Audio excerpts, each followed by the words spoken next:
Primary property किसको कहते हैं, सेकेंडरी प्रॉपर्टी किसको कहते हैं, दोनों में क्या डिफरेंस है, ये मैं आपको आज की वीडियो में बताने वाली हूँ। मेरा नाम है Saima, Dubai real estate consultant.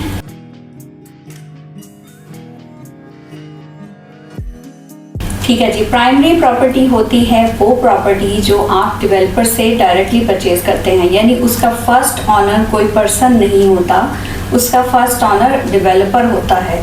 उस प्रॉपर्टी को प्राइमरी प्रॉपर्टी कहते हैं और उसकी सेल परचेज को प्राइम और तरह से डील किया जाता है, वो और तरह से बाय की जाती है।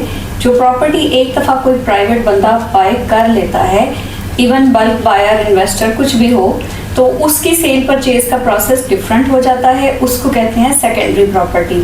सेकेंडरी मार्केट और प्राइमरी मार्केट दोनों में डिफरेंस है। दुबई में दोनों का लेने का तरीका बहुत डिफरेंट है।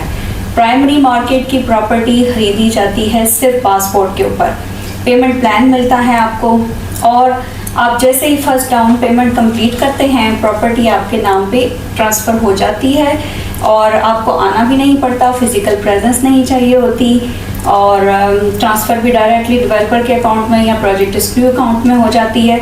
तो ये बहुत क्विक प्रोसेस है, ज़्यादा सेफ है और फिजिकल लेस हर्डल इसमें। जबकि सेकेंडरी मार्केट की प्रॉपर्टी भले वो ऑफ प्लान हो, ऑफ प्लान मीन्स जो कि अभी बनी नहीं है, नॉट बिल्ट, और ऑफ प्लान हो भले कुछ भी, अगर वो किसी सेकेंडरी मार्केट की प्रॉपर्टी है तो उसकी आप सेल परचेज के लिए आपको दुबई विज़िट करना पड़ता है। उसकी सेल परचेज जो है वो ट्रस्टी ऑफिस में की जाती है। ट्रस्टी ऑफिस गवर्नमेंट का एक ऑफिस होता है जिसमें बायर और सेलर दोनों जाते हैं, प्रॉपर्टी ट्रांसफ़र होती है। उससे पहले उसका प्रोसेस भी इंटायरली डिफरेंट है। वो 10% पहले उसको पेमेंट देता है एज फॉर्म ऑफ चेक। अगर आपके पास चेक नहीं है, आप रेजिडेंट नहीं हैं, तो आपको उस अमाउंट का भी मैनेजर चेक बनवाना चाहिए। कभी भी बिफोर टाइम सेलर या ऑनर के अकाउंट में ट्रांसफ़र मत करें। ये बेशक हर चीज़ यहाँ पे बहुत अच्छे तरीके से प्रोसेस से होती है, लेकिन दुबई गवर्नमेंट आपको तब बचा सकती है जब आपने भी रूल्स रेगुलेशंस फॉलो किए हुए हों। तो इसकी अवेयरनेस बहुत ज़रूरी है कि सेकेंडरी परचेज जो है वो उसका प्रोसेस डिफरेंट है, उसमें ज़्यादा विजिलेंस इन्वॉल्व होती है। फिर उसके बाद आपने वो 10% का ऑफर चेक दिया, फिर उसके बाद आपका MOU बनता है, कॉन्ट्रैक्ट सी, जो कि आपको जिसके बाद आपको ट्रस्टी ऑफिस से डेट मिलती है, वहाँ पे आप फुल अमाउंट का मैनेजर चेक लेके जाते हैं और जो आपकी प्रॉपर्टी है वो विदिन 30 मिनट्स आपके नाम पे ट्रांसफ़र हो जाती है। इन केस आप यहाँ पे मौजूद नहीं हैं तो आप POA देंगे। POA होती है पावर ऑफ अटर्नी, जो कि आप दे सकते हैं दुबई में या UAE में किसी भी एमिरेट्स ID होल्डर को। आपका दोस्त है, रिश्तेदार है, कुछ भी, तो वो आपकी जगह पेयर हो सकता है इन केस के आप दुबई में नहीं हैं। तो प्राइमरी मार्केट की प्रॉपर्टी बहुत ईजी है, ज़्यादा सिक्योर है, fast, quick, less hurdle involve. सिर्फ राइट गाइडेंस के साथ आप बेहतरीन प्रॉपर्टी बहुत from comfort of your home ले सकते हैं। सेकेंडरी मार्केट की प्रॉपर्टी के लिए आपको अच्छी खासी खजल ख्वारी बिठानी पड़ेगी, यहाँ आना भी पड़ेगा। फिर अगर आप रेजिडेंट नहीं हैं तो आपको मैनेजर चेक बनवाना पड़ेगा, उसकी भी कॉस्ट पड़ती है 2%। फिर इसके अलावा रियल एस्टेट एक और डिफरेंस है कि रियल एस्टेट फ़ीस नहीं होती प्राइमरी प्रॉपर्टी में रियल एस्टेट फ़ीस पे नहीं करनी होती है, आपने कुछ भी नहीं पे करना होता। By law developer is suppose to pay to the real estate company, तो हमको पे करेगा डेवलपर। तो आप इस प्राइमरी मार्केट की प्रॉपर्टी के लिए आप कुछ भी पे नहीं करते, नो सर्विस फीस। और जब आप जाते हैं सेकेंडरी मार्केट की प्रॉपर्टी में तो आप खुद रियल एस्टेट कंपनी को 2% फीस पे करते हैं, जो कि अवॉइडेबल नहीं होती। तो इस सूरत में आपको अदर दैन प्लस 2% का आपको मैनेजर चेक पड़ गया, प्लस आपको सारा पैसा पहले UAE के अंदर लाना पड़ेगा, यहाँ के बैंक से आपको उसका मैनेजर चेक ऑन कॉस्ट बनवाना पड़ेगा और तब आपके नाम पे वो प्रॉपर्टी ट्रांसफ़र होगी। So if you are going to buy a first time property, suggested कि आप पहली प्रॉपर्टी एटलीस्ट ज़रूर मस्ट प्राइमरी प्रॉपर्टी लें, ताकि आप ऑलरेडी यहाँ पे के सिस्टम में DLD के अंदर हों, आप प्रॉपर्टी ऑनर हों, फिर आप अपने गोल्डन वीज़ा या किसी भी और तरीके से नॉन रेजिडेंट का भी बैंक अकाउंट खुल जाता है। आपका बैंक अकाउंट खुला हो, then things are different and easy for you, कि आप अपने अकाउंट से जब आप अपने मैनेजर चेक बनाते हैं तो उसके ऊपर कॉस्ट नहीं आती। फिर आप अगर 2 मिलियन से ऊपर कर दिया तो आप गोल्ड वीज़ा भी ले सकते हैं। तो आप सेकेंड प्रॉपर्टी अगर सेकेंडरी ले लेते हैं तो वो बहुत क्विक और इजी हो जाएगा आपके लिए।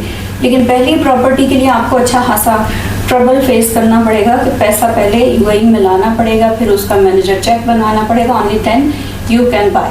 मोर विजिलेंस इज़ रिक्वायर्ड और definitely there are many more other factors जो कि कंसीडर किए जा सकते हैं। जैसे प्राइमरी में आपका एप्रिसिएशन का पोटेंशियल ज़्यादा है, सेकेंडरी में आप ऑलरेडी अप्रिशिएटेड प्राइस भी पे कर रहे हैं। तो प्राइमरी और सेकेंडरी मार्केट की प्रॉपर्टी में बहुत सारे डिफरेंसेस हैं। रियल एस्टेट फीस नहीं है प्राइमरी में, सेकेंडरी में है। आपकी मैनेजर चेक बनवाना पड़ेगा, फिजिकल प्रेजेंस मस्ट होगी सेकेंडरी में, प्राइमरी में ऐसी कोई रिक्वायरमेंट नहीं है। तीसरा आपका पासपोर्ट पे परचेज हो जाएगा, इधर फिजिकल प्रेजेंस चाहिए।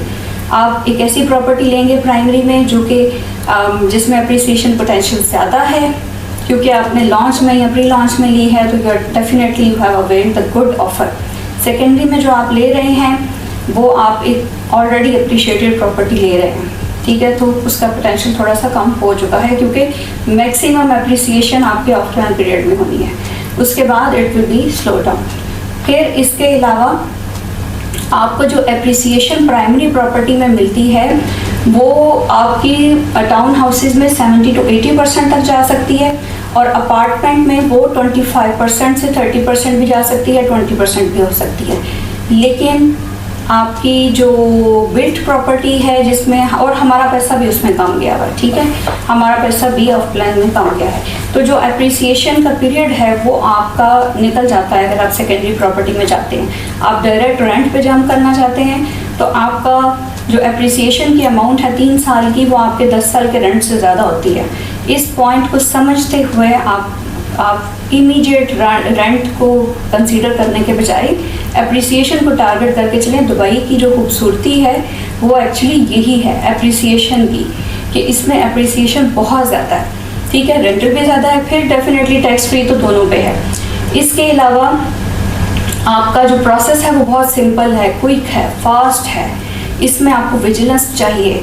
आप अगर, जैसे ही मैंने आपको बताया कि कई इस तरह से भी आपके साथ कोई फ्रॉड वगैरह हो सकता है कि कोई आपको सेकेंडरी की प्रॉपर्टी वो 10% जो इनिशियल लेना, वो कहेगा आपको आप इसके अकाउंट में ट्रांसफ़र कर दें, कोई बात नहीं, आपका अकाउंट नहीं है, हु नोज़ के वो बाद में गायब हो जाए। तो आप जो ये यहाँ का प्रोसेस है नहीं है ना सेकेंडरी सेल का प्रोसेस यही है, 10% सिक्योरिटी चेक दिया जाता है, ऑफर चेक दिया जाता है, वो नहीं है तो फिर आप मैनेजर चेक देंगे, तो थोड़ा सा आपको विजिलेंस बहुत ज़्यादा चाहिए होगी। तो ये सारे पॉइंट्स हैं, इसको कंसीडर करके आप अपनी प्लस माइनस देख सकते हैं। मज़ीद किसी किस्म की इंफॉर्मेशन आपको चाहिए हो दुबई रियल एस्टेट के मतलब तो आप मुझसे रब्ता कर सकते हैं। कोई भी प्रोजेक्ट सेकेंडरी का या प्राइमरी का प्रेफरेबली, क्योंकि हम बहुत सारे 50 डेवलपर्स के साथ कनेक्टेड हैं जो कि आपको एक से एक मोर देन 51 जो कि आपको हर तरह की प्रॉपर्टी है क्लोज टू हैंड ओवर भी हो सकती है। यानी उसमें वो ऐसा भी हो सकता है कि आपको इस तरह की प्रॉपर्टी मिल जाए जो कि क्लोज टू हैंड ओवर भी हो, लंबा पेमेंट प्लान, अगर पैसा रेडी है तो नो प्रॉब्लम एट ऑल। फिर इसमें आपको प्राइमरी में एक और डिफरेंस आ जाता है कि आपको पेमेंट प्लान मिलता है। सेकेंडरी में आपको सारा पैसा 4 मिलियन का टाउन हाउस है या विला है तो वो आपको इमीडिएटली देना पड़ेगा। मॉर्गेज कराते हैं तो उसमें इंटरेस्ट रेट बहुत हाई होता है, स्पेशली फॉर नॉन रेजिडेंट। और पेमेंट इसमें दूसरा क्या होता है, डेवलपर वाली प्राइमरी प्रॉपर्टी में ये होता है कि डेवलपर आपको post hand over payment plan भी दे देता है, तो ये भी एक इसका बहुत बड़ा प्लस पॉइंट है कि post hand over payment plan भी मिल जाता है इसमें। और इसके अलावा आपका और कोई भी क्वेश्चन हो तो आप मुझसे रब्ता कर सकते हैं। मैं साइमा दुबई में रियल एस्टेट कंसल्टेंट हूँ, आर्किटेक्चरल इंजीनियर हूँ। आप stay in contact, just follow and subscribe my channel. Video अच्छी लगी हो, कोई और इन्फॉर्मेशन चाहिए हो तो ज़रूर बताइएगा और शेयर कीजिएगा। Thank you so much.